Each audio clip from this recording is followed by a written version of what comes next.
জিনিস আজকে দেখুন চাই, আজকে যে আমরা এখানে বোয়া, যারা বোয়া এখানে সৈয়দ লিয়াকত হাসান, ভাইস চেয়ারম্যান আমাদের খাইরুল, আমাদের আরেকজন ভাইস চেয়ারম্যান খাইম ভাই, কেউ কি আপনার মনের মধ্যে কি কেউ আছে এটা যে আওয়ামী লীগ বিএনপি? সবাই ভাবতেছে এরা সোনারঘাটের, এরা সোনারঘাটের বালা চায়।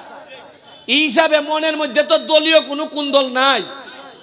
আরে সোনারঘাটের স্বার্থের বিষয়ে দল তো পরে, আগে সোনারঘাট আগে, এটা ওই বুঝন লাগবো।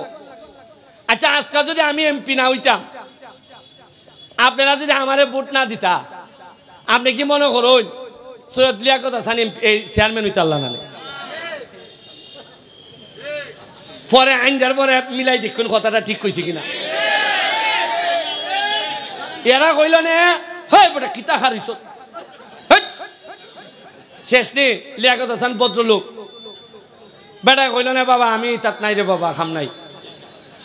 মানছে সোনাগারে মানছে যখন বুঝা লাগছে বেটা একটা নৌকা দিয়ে ভার এই এমপি যেহেতু বানাই লিছি, উপজেলার চেয়ারম্যান আমরা বালা বানাই সার। দেখছেন নি কি সুন্দর বুট।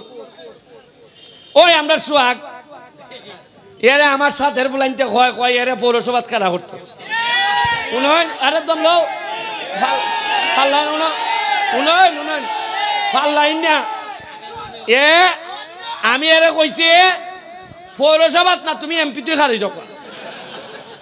তবে মনে রাখো আমার সাথে থাকো, এই কারণে মনে করো না পৌরসভা নির্বাচনের সময় আমি ঠেলাঠেলি করে তোমার ভাস করাই নিব।